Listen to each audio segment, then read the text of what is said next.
Hello there, boys and girls. Hello to everyone. We're so glad you could join us for our exciting and, I might add, unusual story. You know, Aunt Carol, I love stories that tell about how God watches over all of us. He seems to delight in giving good things to us. Yes, you're right about that, Uncle Dan. But this story's a little different, and yet it isn't. That's a rather mysterious statement. Well, let me explain a little bit. You know, there are good and bad things that happen to each of us. Yes. Well, sometimes we get discouraged when the bad things come. I mean, nobody especially enjoys hard times, whether it's when we're sick or without money or sad for some reason. I'm with you so far. I can remember some really difficult things that happened to me even when I was a boy. And I know that every adult has had bad things happen to them, just as I have. And you too, I suspect, Aunt Carol. Oh, yes. It's just so hard to remember that God's with us in the bad times as well as in the good times. But it's true. And even more important, if we let Him, God will make sure that our bad times turn out to help us in some way, to actually work for good. That sounds something only God could do. You're right about that. And I think my story will prove the point. You know, we often read about the wonderful things Jesus did while He was here on earth. I love to read about the miracles He performed. Come to think about it, many of the miracles Jesus performed were for people having a hard time. They were sick or hungry or poor. That's right. But I want you to know that God still works miracles today, just as He did while Jesus was here, just as He's done all through history. This story is almost unbelievable, but it's based in fact. The names and circumstances have been changed, but what you're going to hear really took place. It just goes to prove that if we put our trust in God, He'll do amazing and wonderful things for us. And now, let's begin our story, which I call All Things for Andrew. Dear Diary, I know it might be unusual for a man who is 25 years old to start writing down the events of his life, but I, Andrew Anderson, have decided to record everything that has happened during the last few weeks, so that when I'm old and my memory fades, I can still tell my friends about the amazing things that have transpired since Christmas, although I can hardly imagine that I would ever forget. Even now, it is hard to believe, and yet I know it is completely true. It all started that night when I decided to go to the grocery store to buy some things for breakfast. That's $6.25. Oh, add on this magazine, too. My TV's broken, so maybe that'll keep me from being too bored. Yes, sir. That'll be $7.52. Let's see, 5, 6, 657, 725, 751, 2. Thank you, sir.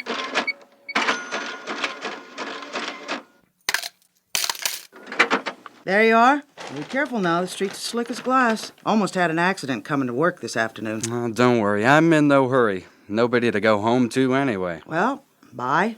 Have a Merry Christmas. Yeah, sure. Me and my pet mouse. We'll have a very Merry Christmas and a successful and happy New Year. So I walked out of the grocery store feeling something like Scrooge himself. I wasn't very pleased with how my life was turning out. I was all alone in the city. My foster parents had both died, and I had been their only child. They'd been good to me, but I felt cheated. I had no idea who or where my natural parents were. I didn't know if I had brothers or sisters, or if I had anybody at all that belonged to me. I was the only person I knew who couldn't claim one living relative. I walked to my car, climbed in, started the engine, and pulled out of the parking lot.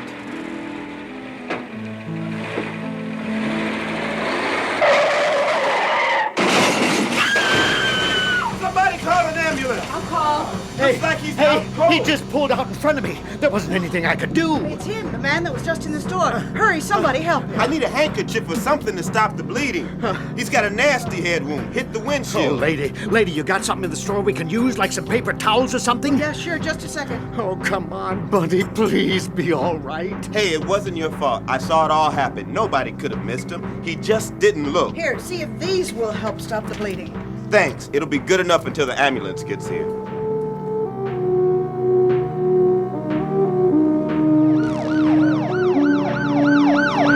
Okay, everybody, give us some room. We'll need the stretcher, Max. Okay, please, let me through. Here's the backboard too, Corey. Thanks. Better call Mercy Memorial. Let them know we're bringing one in unconscious. Bad head injury, looks like a broken arm, too. And probably internal injuries. And so I woke up in the hospital, head swathed in bandages, arm in a cast, 2 ribs broken and taped, and bruises from head to toe. Needless to say, it didn't do much for my dark spirits to be in this kind of shape and flat on my back in the hospital, especially just before Christmas. Of course, everyone was nice and tried to cheer me up. Good morning, Mr. Anderson. Well, I see you're feeling better today. Better? How long have I been here? Oh, just since last night. You were unconscious when you came in, and then they had to do surgery on your arm. But don't worry, you'll be just fine. My head hurts. Here, on this side. Well, the doctor will be in soon. Really, you'll be fine. Oh, I should introduce you to your roommate. Mr. Anderson, this is James Cooper. James Andrew Anderson. Hi there. Say, looks like you got a nasty bonk on the head. But the nurse is right. I heard the doc talking, and he said you were going to be fine. Thanks, Mr. Cooper, but... Oh, call me Jim. None of this Mr. Cooper stuff. Jim, then. I'm Andrew. Oh, everything hurts. Maybe it would have been better if I hadn't made it. Oh, come on now. You'll feel better when your family gets here. How about your wife? You married? No wife, no mother, no father, no sisters, no brothers. Tell you what, buddy. You take some of mine. I got 3 brothers. And my wife, she's got 4 sisters and 3 brothers. Well, actually 2, I guess. One's been missing for a long time, but there were 3. Anyway, can you believe that? 8 kids in one family? 8 kids. Sure wish I came from a family like that. But I haven't got anybody. All I've got is an old picture my foster parents gave me. They said it's a photo of my real parents taken just after they were married. I don't know what happened to them. Hey, lazy bones, when are you going to stop loafing? Well, look who's here. You see, Andrew, here's one of my brothers now. How'd you like this one? I'll be glad to give this pest away. Not to worry, Andrew. He'll never get rid of me. I'm the one who keeps him honest. That you do, little brother. Can you believe it, Andrew? Mark here, this guy with the cool clothes and mod haircut, is a preacher. Well, not yet, I'm not. Come on, you graduate in June and you're already assistant preacher in that church you go to. You might as well hang out your shingle. Yeah, well... No kidding. You're a real preacher? Well, almost, I guess. I would have never guessed. And so that's how I happened to make contact with the first preacher I'd really known, at least known well enough to talk to. Mark came every day to visit Jim and seemed to be a really regular guy. He talked to me too, and I look forward to his visits almost as much as Jim did. I really liked him. And then one day, when I was telling him my problems, he told me something that just about blew away the good impression he'd made. I really thought he was crazy. Hey, look, I know you feel discouraged right now, Andrew, but I want to read you something out of the Bible. Yeah, okay, but I don't know about stuff out of the Bible. Sometimes it sounds so old-fashioned. Well, let me read this to you, and then I have to tell you a really unbelievable story. Well, okay, but don't try practicing your preachering on me. No, nothing like that. Here's the verse I wanted to read. Romans 8:28. We know that all things work together for good to them that love God, to them who are the called according to his purpose. Come on now. You don't think God can make my broken arm, my concussion, my broken ribs, and everything else that's wrong with me to be good for me? You're crazy. I guess it does sound pretty unbelievable. I know just how you feel, because even though I've been studying for the ministry, I still have some questions. I guess I always will. Maybe that's a good thing, too, because it keeps me open to God. Anyway, one day, I came across a very interesting story when I was studying about Reformation times in England. It's about Bernard Gilpin, and this text was his very favorite. And so you see, friends, this text in the original Greek really means that God works all things for our good. But, Pastor, you can't mean that God will work out my crop failure for my good. I know what I'm saying sounds strange, but I'm convinced it's true. No matter what happens to us, God can make everything work out all right. I don't know, Pastor. That's pretty hard to believe. I know, but I want you to think about it. And at our next meeting, we'll look at this text a little more closely. Until then, may God bless each one of you. Then one day when Gilpin was deep in his study of the Bible... Yes, what is it? In the name of Queen Mary, open this door. I'm coming. Just a minute. Yes, what is it? Grab him! Well, what's the matter? Why is half the Queen's army here to get me? I demand to know what you're doing. Demand nothing. I said grab him. Tie his hands behind him. Yes, sir. But I... Gag him, too. He talks too much. Yes, sir. The Queen don't tolerate preachers who preach things like you do. She sends the dissenters to the stake every day. Get him out of here, men.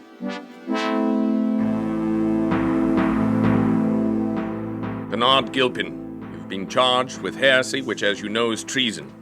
You'll be transported to London for trial. Have you anything to say? I am innocent before God of any wrongdoing. That's for the London court to decide. Remove the prisoner. Next. Move it! Faster! May you learn to know God, my friend. Friend nothing. Through the door. God be with you, Pastor. We'll be praying for you. May God deliver you from the stake. My friends, don't be afraid for me. Remember what I have told you, and be sure that this, too, will work for my good and the glory of God. Move it, mister, and no more sermons. And so Bernard Gilpin was hurried on his way to London to stand trial, or at least to go through the motions of the typical mock trial given to all who were accused of treason. Near sunset on the second day of horseback riding, the group of traveling guards and their prisoner found themselves in a small village. Hey, you there. Talking to me? Who do you think I'm talking to, you dolt? Is there a decent place to sleep around here? We've only got one inn, and it's too good for the likes of you. Watch your mouth, or you'll be the next prisoner. Now, is there an inn or isn't there? Down the street, on the left. Giddy up. Come on, men. And don't take your eyes off the prisoner. Remember, I want one of you men with the criminal at all times. Thompson, you take the first shift. Heath, you take the second. Yes, sir. Go!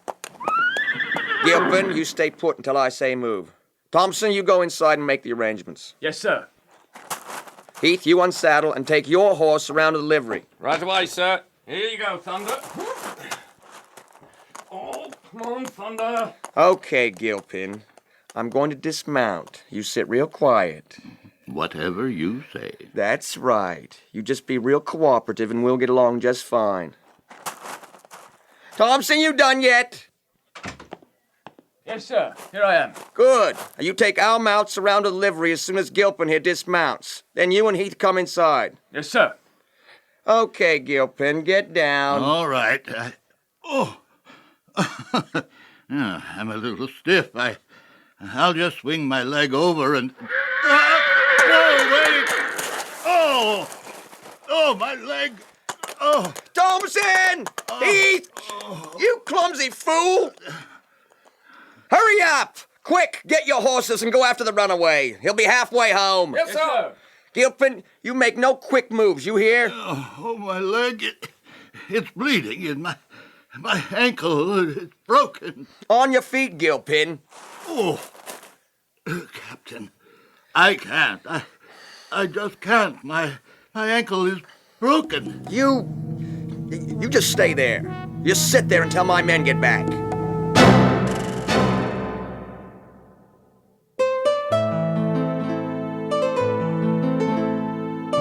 I don't know, Mark. Are you sure this whole thing is true? I mean, there really was a Bernard Gilpin? Absolutely. It's an historical fact. And he really believed that all things work together for good, even though he was probably going to burn at the stake for his preaching? Yep. So now, I suppose it's a good thing that he fell off his horse and broke his ankle. I don't know where you're headed with this fairy tale, Mark, but I guess I'm game. Go on. Tell me the rest of it. Well, Andrew, the captain was furious when Gilpin was injured. He knew that it meant a delay in their traveling. He sent all the men ahead the next morning at dawn to report the unfortunate accident to his commander. The captain seemed to take out his frustrations on Gilpin. He swore and ranted and raved. And furthermore, Lattimore! You are the most despicable person I have ever known! I guess you'll try and tell me what you told those poor, ignorant peasants when they came to see you off the day we left. All those lies about how everything works out for the best and all that. Captain, I am as sure as you're standing there that even this broken leg will prove to be a blessing to me. I suppose you're going to tell me everything worked out for the best for your friends Latimer and Ridley when Her Royal Highness burned them at the stake. Well, Yeah, what about the Archbishop of Canterbury? You can't tell me that everything worked out for him when Queen Mary ordered him to die.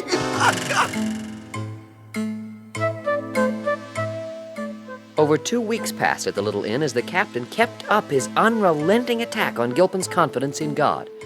But after a while, the captain didn't do all the talking. Sometimes he listened. In spite of himself, he slowly and secretly began to admire this quiet, patient man who trusted God so completely. Then, one day... Well, Gilpin, eat up. Today's the day you move out of here.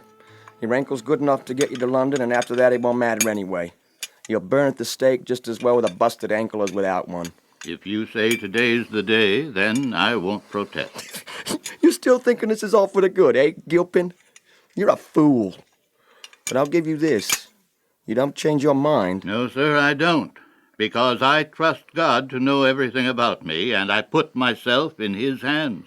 Yeah, that could only be true. Another day in this inn with you, and I'll be as crazy as you are.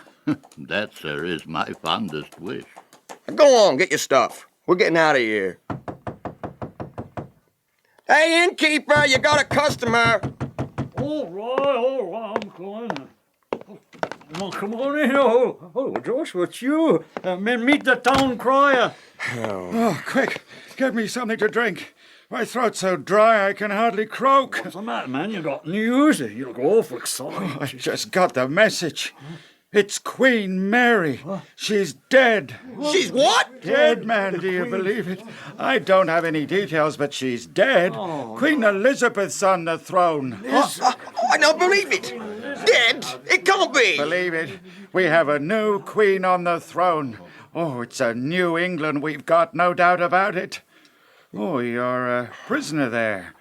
Is he a dissenter heading for trial? Well, yes, he, Oh, bad luck, Captain. You should have gotten him there a couple of weeks ago. It's too late now.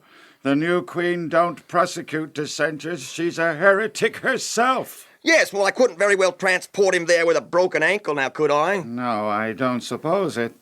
Anyways, it's too late now. Gilpin, you're a free man. Now, I don't often say this to anybody, but I know for a fact that you've been right all along. God has never disappointed me. I don't know about that, but one thing I do know. God did work everything out for your good. I would never, in all my life, have believed it if I hadn't seen it with my own eyes. Wherever I go and whatever I do, I'll never forget this. Never.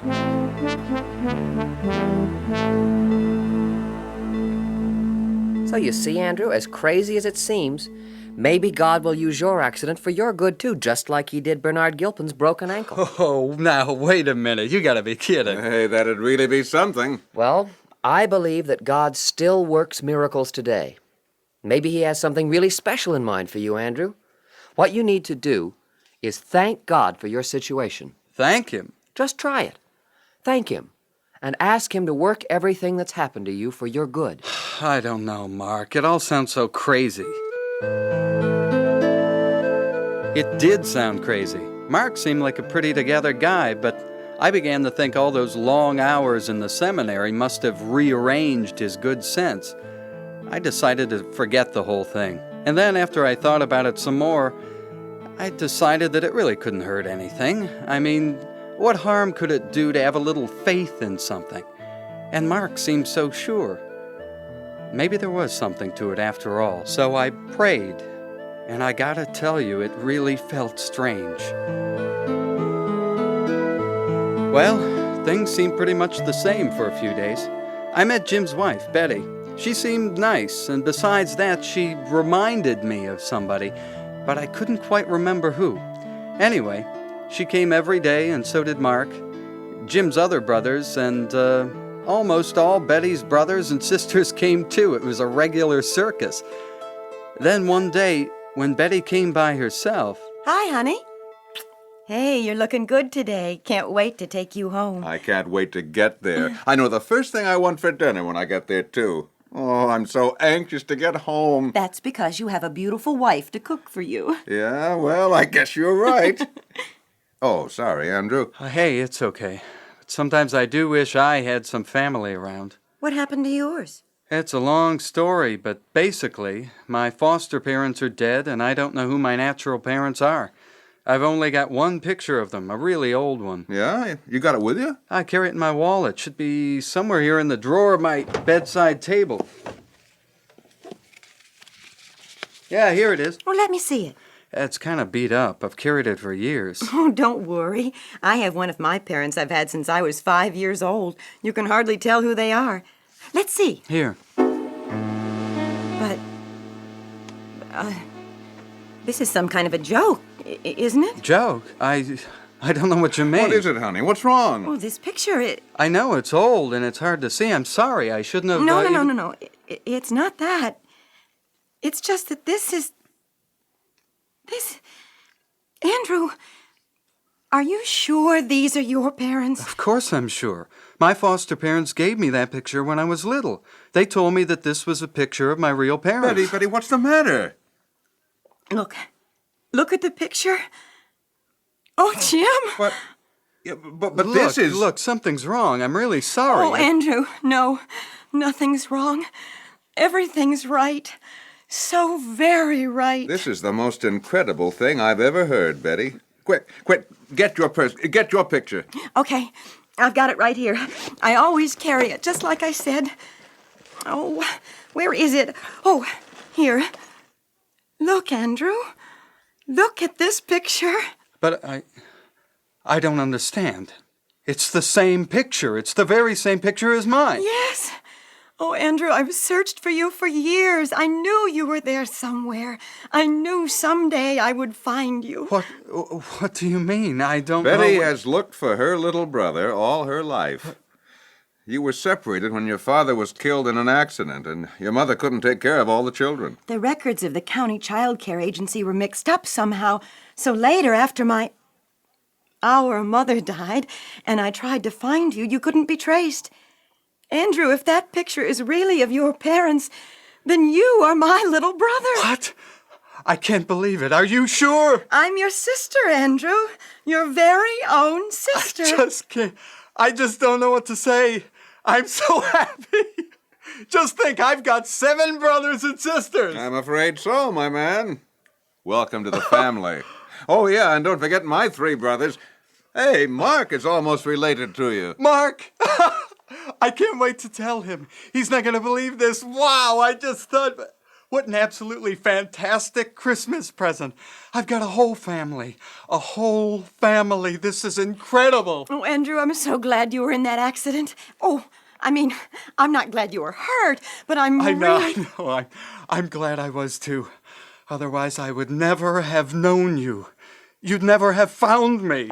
Hey, what's going on here anyway? Looks like a party. Mark, hey man, come on in. Yeah, we've got something to tell you. We certainly do.